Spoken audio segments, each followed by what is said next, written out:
Advancing Native Missions, we are reaching the unreached in every corner of the world.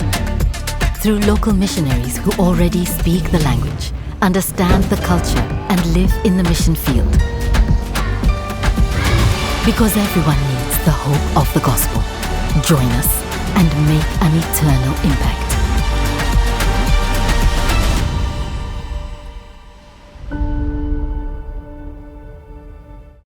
Hello. On behalf of Advancing Native Missions, thank you for watching To the Ends. My name is Oliver Asher, and I have the privilege of serving on staff at A&M.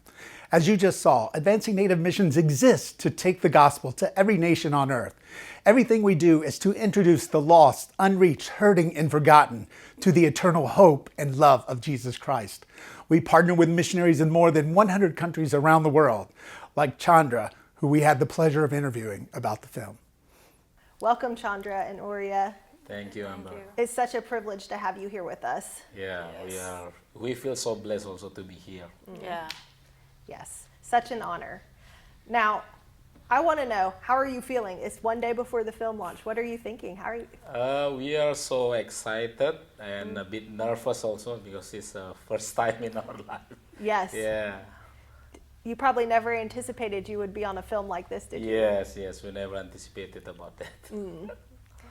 Tell me, what was the experience like of having the film crew come and be in Indonesia and follow you around with cameras? What was it like? Yeah, it's so excited because during the filmmaking, especially when we are go outside at the beach area, we have some of our friend crew like stop other people to go around us, and I heard that some people say, "Hey, what kind of movie is that? Who is the movie star?" Yeah, they're so excited. Yes. Yeah.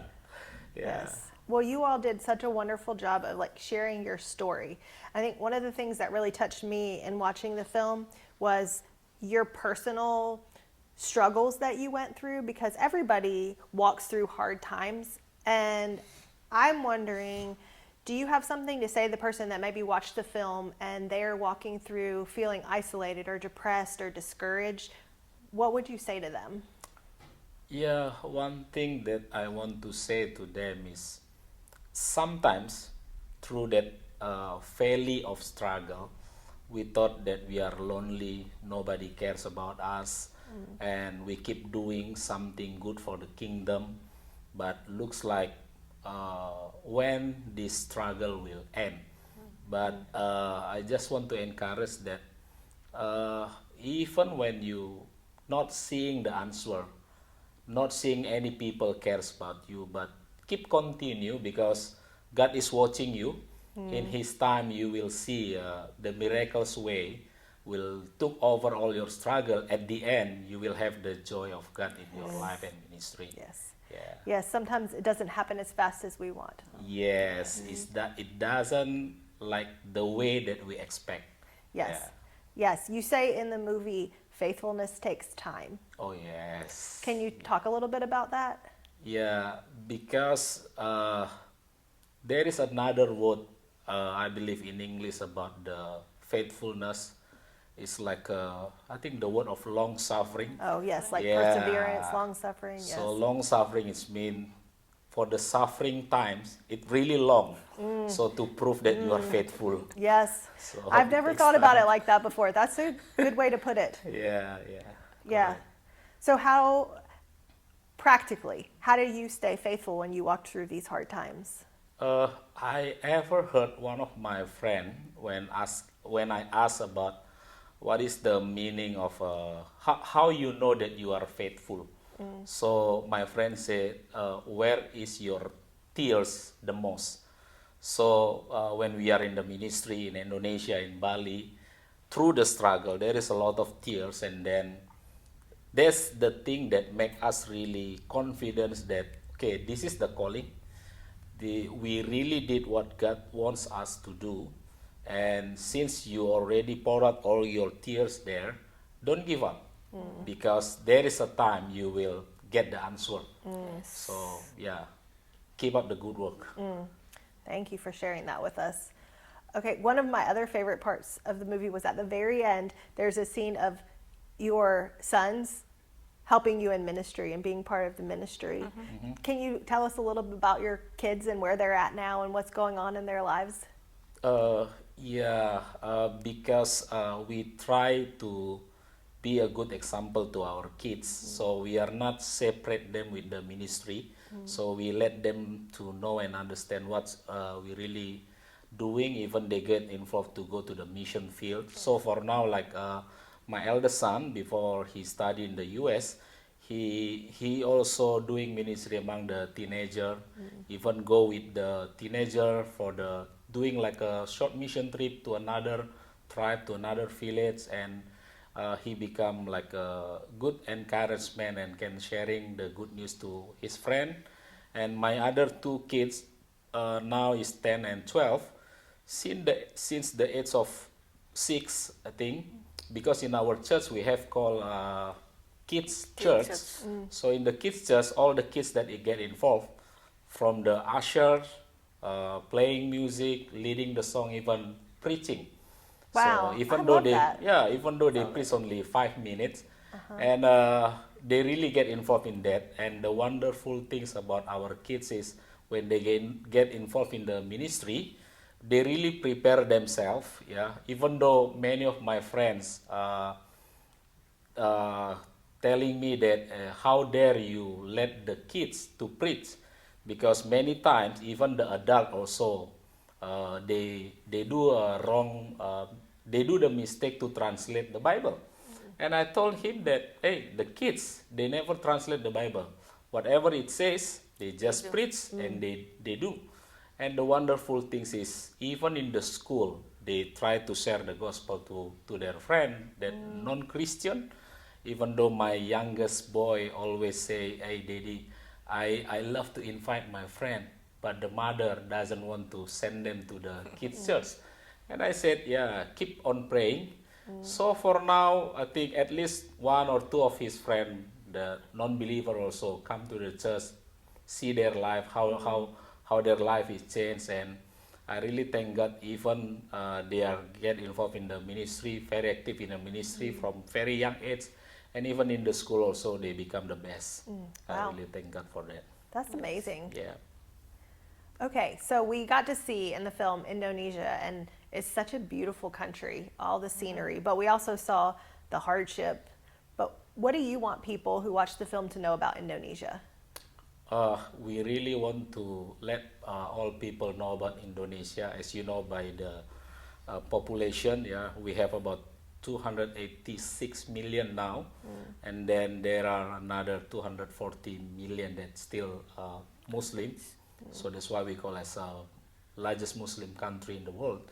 And that's our heart, to bring these Muslim brothers and sisters come to Christ, because it was there is some people taught us before that Muslim is our cousin, but actually when we really look into the Bible, because they are from the Ishmael, we are from Isaac, they are not cousin, they are brothers. So Muslim for us is like our elder brother. So when we really think about them, that's how that make us really want to reaching out to them, because they are our own brother. Yeah, and before I really hate Muslim, because my wife is from Muslim background, and she was rejected by the family, kicked out from the house because of her faith to Christ. So since she's the most beautiful in our house, because all my kids is our 3 boys, so we cannot imagine how come this precious woman is rejected by the family. So I think for 17 years I didn't meet my mother-in-law, and there is I think in prayer meeting about 2 years ago, God like speak into my heart, if you don't love them, you cannot reaching out to them. So that's the time, the first family that we need to love is from my wife's family. And since that, God really opened the way. When we really love them, one by one, we see the ministry reaching out to the Muslim people is growing up. And we need to love them, because from the beginning, Ishmael, I think for the 13 years, he is the only son of Abraham, inherit everything. Somehow after 13 years old, then Isaac come up, and then he feel like I lost everything because this brother. So the hatred that they have until now with the Christian is start from the time of Abraham, because Abraham didn't really what do you call really just to both his son. So that hatred that actually come from that time until now is not because they are mistake, but so that I believe this is our part to share the things that we inherit from Abraham. We inherit about the salvation and everything. We need to share with them, because they angry because they are the one before inherit everything. So that's in our experience when we really love them, explain to them the reality about God, about Christ, and they're really looking for that salvation. Actually. Yes, Yeah. love is very powerful. Yes.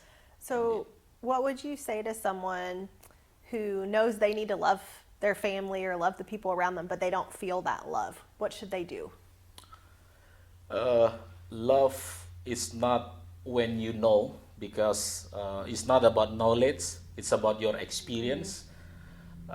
You can only really love others, really love the Muslim people when you receive that love from God. Because you cannot give something to others that you don't have.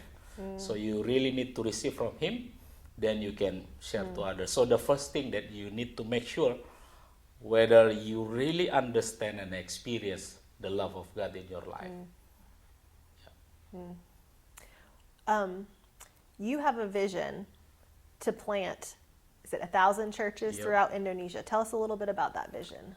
Yeah, we call that like now is 1K4M. 1K4M is like 1,000 leaders to reaching out 1 million Muslim in Indonesia, and through the multiplication. Yeah, and why one? Because for some people 1 million is like a big number. But Yeah, that's a again, big number for me. yeah, but again, I told them there are another 240 million Muslim in Indonesia.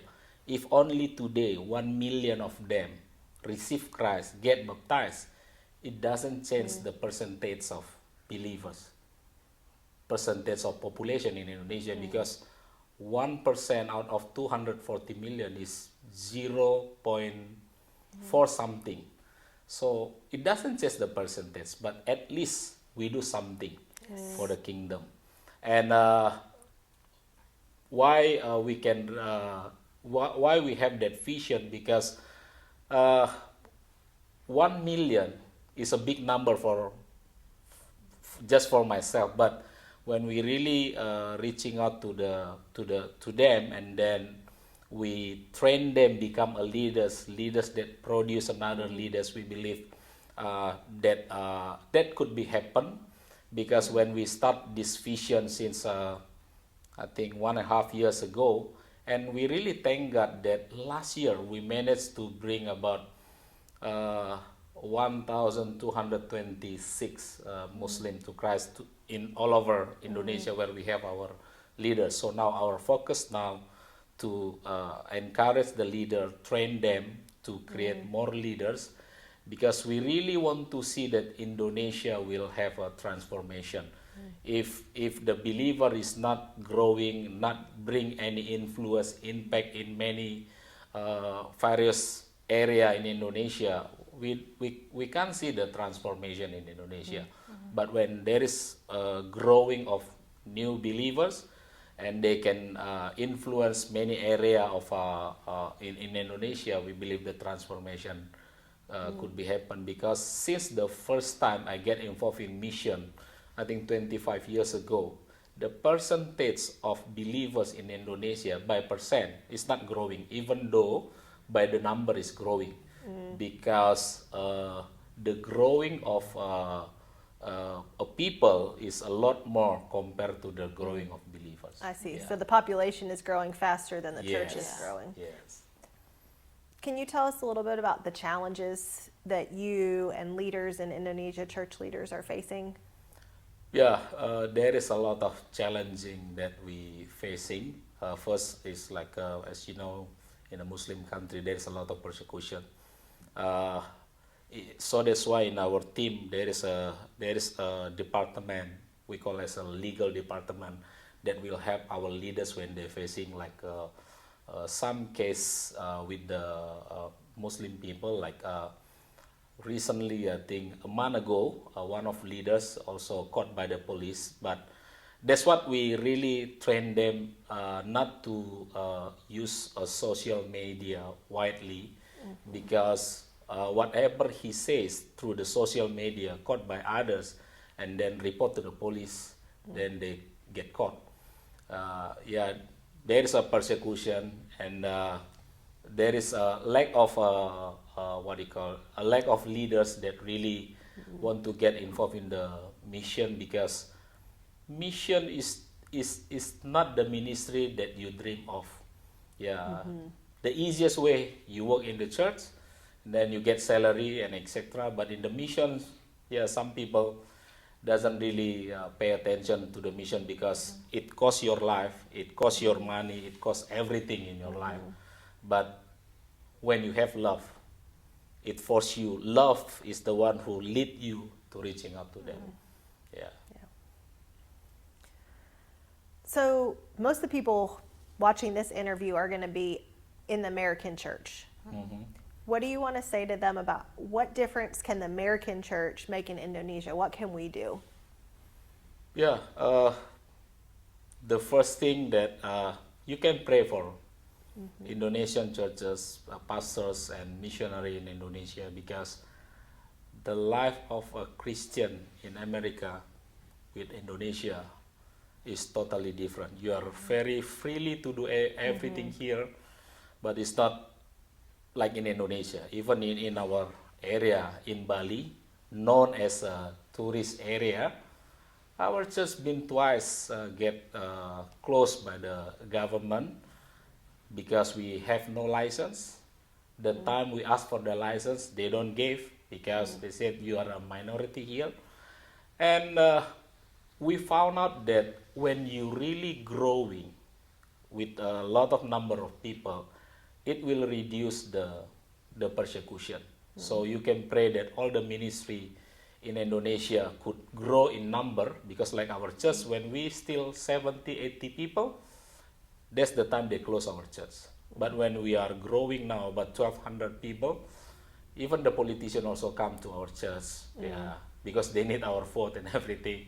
And I can find out that if you are growing in number, yeah, people will respect you. So that's that I encourage to many people. Hey, your ministry have to be grow, and pray for the growing of ministry in Indonesia, and also pray for all the leaders, the pastors, the missionaries, so that they can be faithful, stand firm in the ministry, not giving up. Yeah, because it is very easy to give up in the ministry, because so much thing that really asking you to stop your ministry, not just because of the people, sometimes of your needs. When you have kids, they have to go to school and etc. And yeah, that kind of thing, you can pray for the growing, for the leaders, for the people.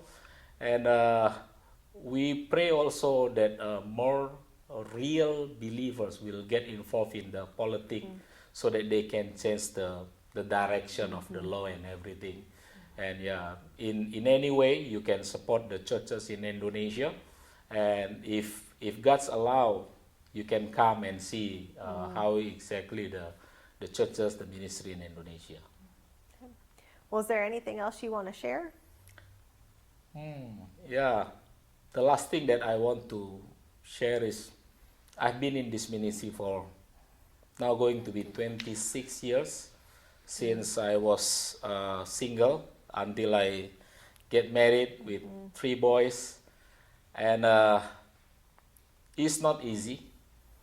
There is many time it forces you to leave the ministry, but again, don't give up, because when we get married, we have nothing. I think 7 days, 1 week after we get married, we sold our wedding ring because we have no enough food. And my son is born, even I cannot pay for the hospital. Yeah, and the other thing, when people saw him growing, some of friends say your son is malnutritious because we only eat rice and instant noodle. Even to buy rice and instant noodle, I don't have enough money. That's because there is some businessmen that support monthly. And I put him to the school for the poor people because I cannot afford. Yeah, there is a lot of struggle. Even when I start the church, one by one, my church member left me because they saw leaders that uh, uh, cannot be followed because even for his life also he has not enough. And to start the church, we have to borrow others people building.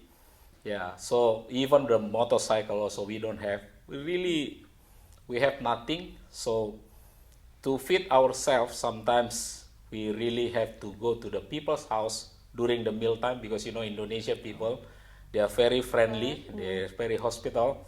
They will invite you to have meal together with them. Many times she cry and say, I feel ashamed because every time we go and just have a meal with the people.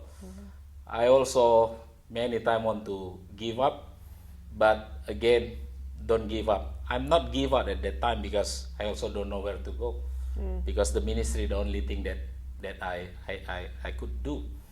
And when I start the ministry Bible school, when start growing, even my leaders also kicked me out from the place because they said, you don't have enough, degree. Yeah, and then I have to start again. So that kind of life, and she got 3 times miscarriage. Yeah, and in God's time, yeah, God could change everything when you are faithful. Yeah, we start whatever that feels like fail, we start again, and we see the hands of God. I think after 22 years in the ministry, then the time we have our so-called like own house, because so many times my son always say, Daddy, when is the time we have our house? Because every time we just move and move and move, and I think more than 11 years we just stay in the room like I think 12 meters square. All of us is there, everything is there. And again, I'm not give up, I'm not leaving the ministry. And now we really praise God that my son that called malnutritious now can study in the US. God really provide everything. We have our house, our ministry is growing. So when people saw me now, I told them the only key for this kind of things, all of this is just be faithful, don't give up. In God's time, you will see everything will grow. Because Moses, it takes 40 years. Joseph, it takes 30 years. Even Jesus himself takes 30 years to start. So we really thank God. There is a season for everything. Yeah. So we believe now is the season for the ministry is growing. We raise up more leaders, and we believe before we leave this earth, we will see at least 1 million Muslims come to Christ. Yeah, thank God. Well, thank you so much for sharing with us today, but even more for sharing your life with us through film and for being an example of faithfulness and God's love. We're so grateful. Thank you. We are so blessed. Yeah, we are so blessed. Also, I want to say thank you to who love us, to support us in the ministry and pray for us. That's really meaningful for us because we thought all people who pray and support us, like love us in the ministry, we easy to us to like want go out from the ministry, but because of them we can stay until US. We just thank you for that. If you're anything like me, when you watch something like this film, you're probably asking, now what? Now that I have seen this need, now that I am more aware, what is my part? I want to share 3 simple ways you can be a part of what God is doing around Indonesia and all over the world. First, pray. In Indonesia, A&M partners with 10 ministries representing over 900 native missionaries. I want to ask you to commit to praying for Indonesia. You can download our free prayer guide that is based on recent prayer requests from native missionaries serving in Indonesia. Number 2 is give. A&M was founded with the mission to reach every nation with the gospel. But A&M exists today through partnership with generous donors. The film you saw today was first born in the heart of a longtime friend and donor of A&M. And through his generosity, what you saw was made possible. Today, you have an opportunity to give, a financial gift to help encourage and equip missionaries in Indonesia. You saw firsthand the magnitude of the need and the dedication of the native missionaries like Chandra. And you also saw the impact of the church here in the U.S. coming along beside Chandra for encouragement and partnership. Your giving will support missionaries in Indonesia like Chandra with dependable monthly support for workers, help them to access remote areas, support children's outreach, plant churches, and more. Thirdly, share. Lastly, I want to challenge you to share the film with others. Maybe you can host a movie night or share with your church. You can sign up to share the film at totheends.film. God bless you, and thank you very much.